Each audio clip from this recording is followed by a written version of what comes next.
Hello, friends, and welcome to Escaping the Mouse with your host, me, Breck Roll. All right, it is Sunday, and basically, I just spent most of the day with my father.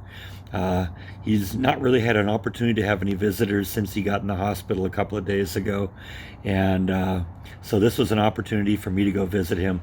Really, my first opportunity to do it, and it was good to go out and visit him. He always loves to get out and walk whenever he gets a chance, and every opportunity that's come up when the physical therapist has been there has just been limited options to walk because they do want him to walk, but the physical therapist has a whole bunch of patients and they can't just spend a whole bunch of time with one person. Well, I could spend as much time with him as he wanted, and the truth is he loves to go out and walk whenever he can, and he always likes it when he can beat his previous record. And so his last previous record was when I was here last time. We did 3 laps in the wing he was in. We figured that was a little bit over 1,000 feet. Well, he beat his record today. We did 4 laps, and he was very happy to do so. So we're figuring he did a little bit north of 1,500 feet. So that's about the length of 3 football fields. So he's really happy about that. His blood pressure and his blood numbers are looking good. The only issue he's got right now that's an issue is that his back still hurts a little bit. And we need to do is they need to give him a shot of cortisone in the back, because apparently that helps when they do that. But right now his blood is too thin to do that. Apparently they want to have his blood down to a level of 1, and right now it's about 1.8. Now, for a while he's had issues with like blood clots in his arms and his legs, so he's been taking a blood thinner called Coumadin. But he hasn't been doing that for a few weeks now because of other issues. But unfortunately, with his liver issue, his liver is naturally kind of thinning the blood. So even though he's not taking his blood thinner, the blood is remaining too thin for them to do this cortisone shot. So hopefully as things go along, the blood should begin to thicken up a little bit and get to the point where he can take his cortisone shot, and then ultimately that should deal with a lot of the problems, because once it stops hurting, then he can get out and exercise a little bit more and build his strength back up and do good things like that. So right now we just get to take it step by step. Now, apparently his weekend doctor was in yesterday, and his weekend doctor suggested that he might be able to get out as early as today. Now, that goes against everything we've been told so far, because supposedly they only release patients on weekdays because the staff that's necessary to do that isn't around on the weekends. But for some reason, this doctor seemed to think that he could take, that my dad could go home today. But my dad kind of vetoed that because his own family doctor had said, yeah, we don't really want you going home until at least Monday. So my dad kind of put the quash on that and said, yeah, no, we're going to wait until Monday and we'll go from it for there. So I think at this point we're still going to get to go home, bring him home on Monday, which is tomorrow. And so he's ready to do that. Right now he's just kind of watching football games because, that's about all he can do in the hospital. Now, when he first went into the hospital, they put him in with a patient who apparently is relatively hard of hearing. And this patient also, I don't know, I'm speculating because I kind of overheard one of his family members talking on the phone today, but I kind of speculate that he may be a little bit Alzheimer's, have a little bit of Alzheimer's as well. And so as a result of that, he apparently doesn't know very much about where he is. And so because of that, they don't want him just all of a sudden realizing he's in some strange place and not knowing what's going on. So for that reason, his family has been spending an awful lot of time with him. There's like almost always somebody there. And since he's really hard of hearing, they really almost have to yell at him in order for him to hear it. And even then, he doesn't comprehend everything. Well, that was becoming a problem because it was interfering with my dad's ability to sleep and his ability to do anything else on his own. So apparently yesterday, they moved him into his own room, which was a good thing. I guess they had an empty room that was that they can move him into. So he went into that yesterday. Well, while I was there today, they moved a new patient in with him. Now, so far, I don't think this is going to be anything like the same issue as before, because in the short time that I was there, this guy was pretty quiet. So, I don't think it'll be a problem. It's just when you have family in there that has to yell to be heard all the time, and and then have to repeat themselves over and over again because he still didn't hear it. It just kind of makes it hard to focus on anything else.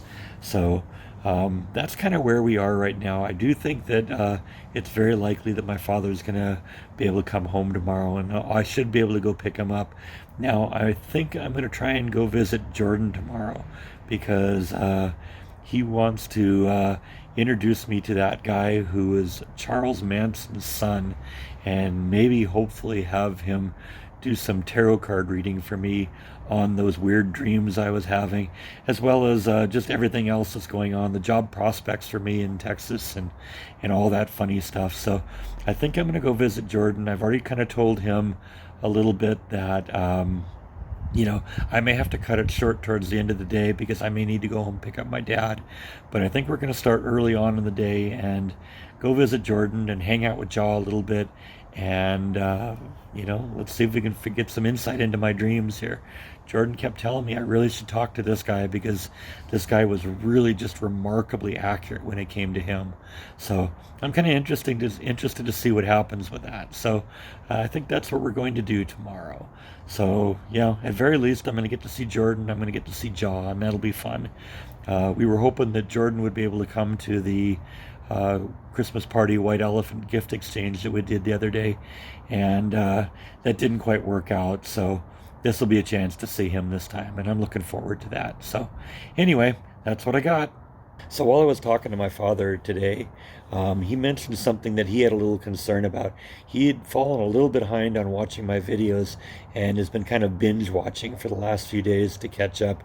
He had been about 10 days behind, and so he hadn't seen my video on the Jesse Washington lynching in Waco. And he was a little concerned that I may have been a little bit critical of my new home city and criticizing their response to that. And it seemed to me that he had a good point, and I had been kind of aware of it at the time, and it seemed to me that maybe some of you might have had the same concern.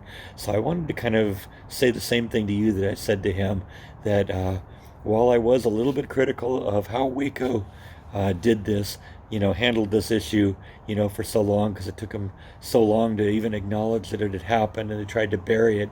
The truth is, Waco has really come to terms with it in the last few years, and then at the 100th anniversary, they offered a proclamation condemning the whole incident, and they officially apologized to the family.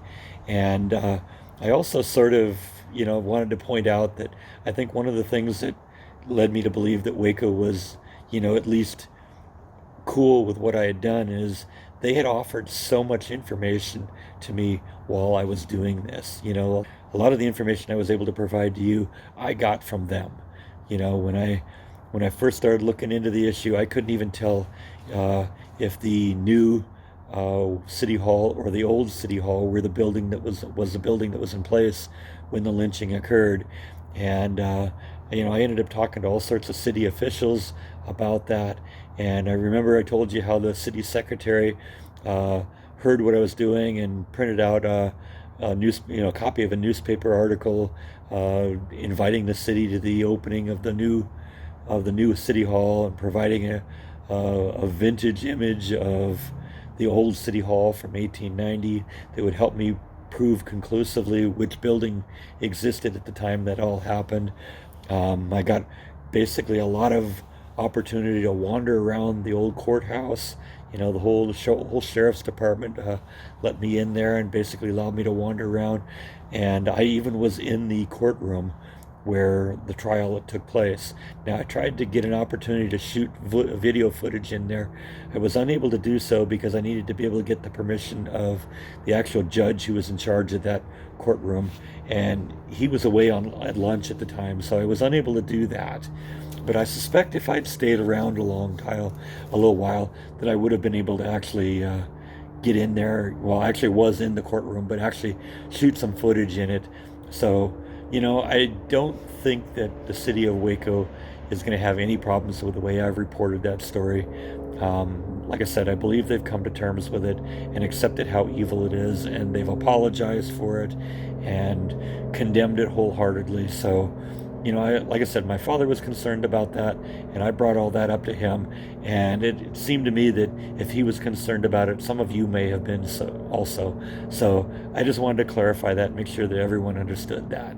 So I'm going to go wander around here and let's see if we can find the tortoise. It's a little bit late in the day, so she may be in her box already for the night. But let's see if we can find her. So for those of you who wondered what was going on with Flash, this is what tortoises look like when they're sleeping. Not really a whole lot different than what they look like when they're awake, but that's what she's doing. She's just kind of kicking back now.